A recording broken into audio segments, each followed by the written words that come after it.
Hello दोस्तों, कैसे हैं आप सब। उम्मीद करती हूँ आप सब अच्छे होंगे, मज़े में होंगे, स्वस्थ होंगे, मस्त होंगे, व्यस्त होंगे। आज है बसंत पंचमी और बसंत पंचमी के दिन होती है माँ सरस्वती की पूजा। लेकिन मैंने अभी पूजा नहीं करी है, नहा लिया है लेकिन पूजा नहीं करी है। और पूजा करूँगी मैं उनके लिए भोग बनाने के बाद। तो आज मैं भोग में बनाने जा रही हूँ सेवैयाँ, मीठी सेवैयाँ बनाऊँगी। देखती हूँ मीठी सेवैयाँ मतलब सेवैयाँ घर में है या नहीं, पहले तो ये चेक करना पड़ेगा। अगर सेवैयाँ होंगी तो मीठी सेवैयाँ बनाऊंगी, और अगर नहीं है तो फिर मुझे मीठे चावल ही बनाने पड़ेंगे। तो वो लेट्स सी देखते हैं कि किचन में मुझे वो मिलता है, क्योंकि मुझे याद नहीं है। काफ़ी दिन हो गए जब मैंने सेवैयाँ बनाई थी, उसके बाद से मुझे याद नहीं है कि शायद है या नहीं है, तो वो चेक करना पड़ेगा। ठीक है। और अभी देखिए मौसम बहुत अच्छा हो रहा है, हल्की हल्की सी धूप आ गई है, अच्छा लग रहा है मौसम। और बस आज के दिन मैंने सोचा था कि मैं कोई पीला आउटफिट पहनूंगी। तो घर में ना मैं सूट बहुत कम पहनती हूँ, लोअर टी शर्ट में ही अधिकतर, या टॉप शर्ट ऐसे रहती हूँ मैं। तो क्योंकि मुझे कंफर्टेबल फील होता है तो मैं ऐसे ही कपड़े पहनती हूँ। सूट मैं बहुत कम ही डालती हूँ। सूट मैं तभी डालती हूँ जब कोई रिलेटिव्स वगैरह आ रहे होते हैं या मुझे कहीं जाना होता है, तो ही मैं पहनती हूँ। मैं आपको अपनी ना एकदम पोल खोल के बता रही हूँ अपनी। तो बस इसलिए मैंने पहना है घर में ये पीला स्वेटर। और जॉब पर जाऊंगी तब उस टाइम देखती हूँ मुझे पीला सूट पहनना है, तो मैं देखूंगी कि वो मेरा ठीक ठाक कंडीशन में है या नहीं है, क्योंकि वो भी देखना ही पड़ेगा कि कहाँ है और किस कंडीशन में है, क्योंकि मुझे पहनना तो येलो ही है आज। ठीक है, तो फिर चलते हैं किचन में और पहले बनाते हैं हम भगवान जी के लिए अपने भोग। सबसे पहले तो आपको बसंत पंचमी की हार्दिक शुभकामनाएं। माँ सरस्वती आपके साथ साथ मुझे भी यश, ज्ञान और बुद्धि प्रदान करे। हैप्पी बसंत पंचमी। सेवैयों को लेकर जो मेरा कंफ्यूजन था वो एकदम सही था। जब नीचे आकर मैंने किचन में देखा तो सेवैयाँ नहीं थी, क्योंकि मुझे कोल्ड है तो मेरा चावल की खीर बनाने का बिल्कुल भी मन नहीं था। तो फिर मैंने सेवैयों को ब्लिंकिट से ऑर्डर कर दिया था, तो ऑर्डर डिलीवर्ड हो चुका है। साथ ही मैंने ब्रूनो की ट्रीट भी ऑर्डर कर दी थी, क्योंकि ब्लिंकिट में अगर केवल एक आइटम को आप ऑर्डर करते हैं तो डिलीवरी चार्जेस बहुत ज्यादा लगता है, ऑलमोस्ट आइटम का डबल। तो डिलीवरी चार्ज ज्यादा ना लगे इसलिए मैंने साथ में ब्रूनो की ट्रीट भी ऑर्डर कर दी थी। वैसे भी उसकी 4 डेज की ही ट्रीट बची थी, लेनी तो थी ही। ब्लिंकिट से जो पैकेट्स आते हैं वो बहुत अच्छे होते हैं, तो इनको मैं कूड़े में नहीं फेंकती हूँ, इनका यूज मैं डस्टबिन के अंदर बिछाने के लिए कर लेती हूँ। तो चलिए फिर जल्दी से शुरुआत करते हैं खीर बनाने से।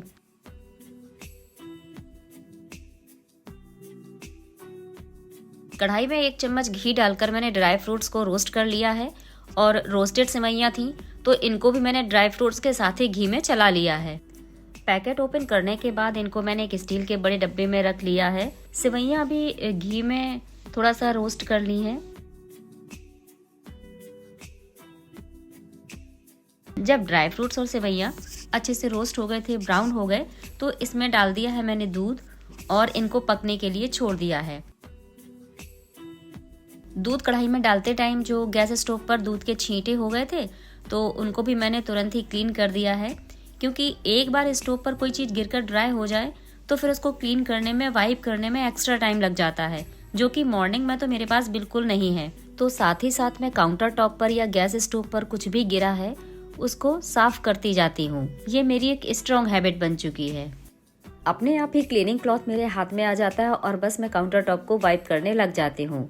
आई एम श्योर कि आप में से बहुत से लोग ऐसा करते होंगे, तो कमेंट करके मुझे जरूर बताना क्या आप भी उनमें से एक हैं जो अपनी किचन को जरा भी गंदा नहीं देख सकते हैं। खीर में मैंने बहुत कम चीनी का यूज किया है, क्योंकि मैंने 2026 में अपने लिए डिसाइड किया है कि मुझे चीनी को अपनी लाइफ से कट ऑफ करना है। तो अभी तो एकदम से मीठा नहीं छूटेगा, लेकिन मैं धीरे धीरे मीठा कम करने की कोशिश कर रही हूँ। आई होप 2026 के लास्ट तक शायद ये मीठा खाने की जो क्रेविंग्स है, आदत है, वो खत्म हो जाए। तो देखते हैं, अभी तो बहुत टाइम है, लेकिन कोशिश तो अभी से करनी पड़ेगी। तो बस मैंने खीर के लिए एकदम हल्की चीनी का यूज किया है, क्योंकि आज मुझे पीले कलर की खीर बनानी है। अभी मेरे पास ग्रीन और ऑरेंज फूड कलर था, लेकिन येलो कलर का फूड कलर नहीं था मेरे पास, तो खीर को पीला कलर देने के लिए मैं यहाँ पर यूज कर रही हूँ हल्दी का। सुबह का टाइम बहुत बिजी टाइम होता है, तो सुबह सुबह मल्टीटास्किंग तो करनी ही पड़ती है। तो एक तरफ के बर्नर पर मैंने खीर को पकने रख दिया है, और दूसरे बर्नर पर अब मैं बनाने जा रही हूँ सब्जी। मुझे कोई भी एक सूखी सब्जी बनानी थी, तो मैं सोच रही थी कि आलू मटर टमाटर से बना लेती हूँ, लेकिन आजकल आलू इतना मीठा आ रहा है कि मेरा बिल्कुल मन नहीं हुआ कि मैं आलू का यूज़ करूं, तो आलू को मैंने यहाँ पर स्किप कर दिया है और सब्जी बनाने के लिए मैं यहाँ पर ले रही हूँ सिर्फ शिमला मिर्च, मटर और टमाटर। तो बस इसी की सूखी सब्जी बनाऊंगी। सब्जी पकने रख दी है।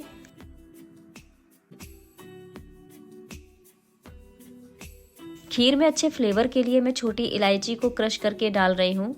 इलायची के छिलके उतारकर मैंने चाय के कंटेनर में डाल दिए थे और इलायची को क्रश करके खीर में मिक्स कर दिया। तो लो जी, बन गई हमारी टेस्टी सेवई की खीर।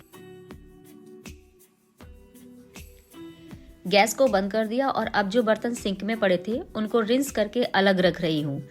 मेरी सिंक बहुत छोटी है, तो सिंक में जैसे ही जरा से भी बर्तन होते हैं तो मुझे उसे खाली करना पड़ता है, क्योंकि फिर दूसरे बर्तनों के लिए उसमें जगह नहीं रहती।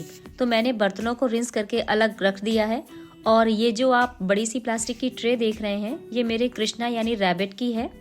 जब वो छोटा था तो मैं उसके लिए लेकर आई थी।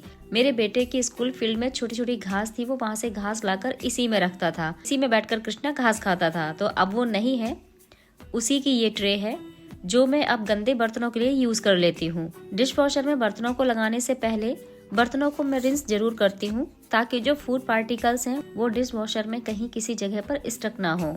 और अगर एक बार आपकी कोई मशीन खराब हो जाती है तो फिर बिना इंजीनियर बुलाए वो ठीक नहीं होती और परेशानी झेलनी पड़ती है वो अलग से। टाइम की वेस्टेज तो होती ही होती है, हमारी जरा सी लापरवाही से पैसा भी अननेसेसरी वेस्ट होने लग जाता है। तो ये कुछ छोटी छोटी लेकिन जरूरी बातें हैं जिनका हमें जरूर से ध्यान देना चाहिए। और मैं तो बहुत ही केयरफुली डिश वॉशर का यूज़ करती हूँ, क्योंकि अगर ये खराब हुआ ना तो मेरी तो जैसे एक बहुत बड़ी हेल्प ही खत्म हो जाएगी। मैंने बर्तनों को डिश वॉशर में लगा दिया है और डिश वॉशर को ऑन कर दिया। खीर भी नॉर्मल हो गई थी, सब्जी भी पक गई थी। कोल्ड और कफ की वजह से मैंने पूड़ियाँ नहीं बनाई हैं, रोटियां ही सेकी हैं। तो बस किचन को क्लीन करना बाकी है, तो वो मैं करूंगी भगवान जी को भोग लगाने और पूजा करने के बाद। मेरी ये जो भगवान जी को भोग लगाने वाली कटोरी है, अगर आपको याद होगा, मैं ये अयोध्या से लेकर आई थी और मैंने आपके साथ शेयर भी किया था। और इसके साथ साथ मैं एक साथ ही कढ़ाई को भी खाली कर लूंगी। तो लंच बॉक्स में मैं थोड़ी सी खीर रख ली है और बाकी बची हुई खीर को मैंने अलग पॉट में रख दिया है। कढ़ाई में पानी भरकर थोड़ी देर के लिए छोड़ दूंगी, जिससे कढ़ाई में जो आसपास दूध सूख कर जमा हो गया है वो फूल जाएगा। इससे इसको वॉश करने में ना ज्यादा मशक्कत नहीं करनी पड़ेगी। और फिर मैं आ गई थी पूजा करने। बस भगवान जी को भोग लगाया। आज की पूजा स्पेशली सरस्वती जी के लिए समर्पित है। पूजा करने के बाद मैं आ गई थी नीचे, और जब तक डिश वॉशर में बर्तन धुल रहे हैं तब तक मैं कर लूंगी नाश्ता। आज मैं थोड़ा जल्दी उठ गई थी तो अभी मेरे पास टाइम है।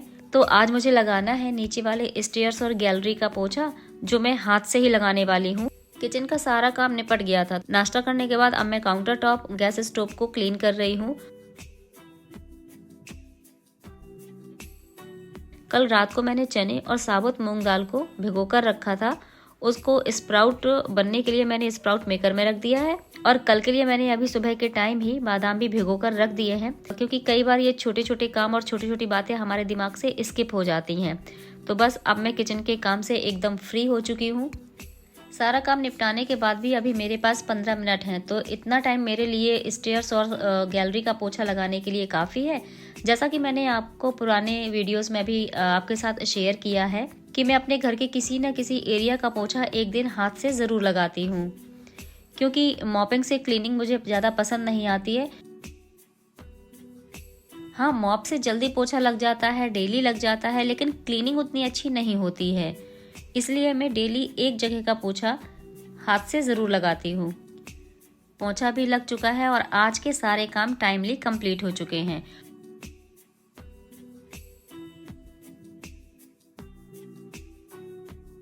और अब होना है मुझे रेडी। तो आज मैं पहनने वाली हूँ येलो कलर का सूट, जो कि फ्लिपकार्ट से है। सूट के नेक पोर्शन पर बहुत ही मिनिमल और ब्यूटीफुल सी एम्ब्रॉयडरी दे रखी है, जो इसके नेक पोर्शन को ब्यूटीफाई करती है। मुझे ये सूट अभी थोड़ा सा लूज है, लेकिन मैंने अभी सर्दियों की वजह से इसको ऑल्टर नहीं कराया है, क्योंकि हम सभी तो अपने हर कपड़े के नीचे थर्मल वेयर तो पहनते ही हैं, तो इस वजह से ये थोड़ा सा उसके साथ एडजस्ट हो जाएगा, इसलिए मैंने इसको अभी ऑल्टर नहीं कराया। इसके साथ ही दिया है रेड कलर का दुपट्टा, जो कि बहुत सुंदर है।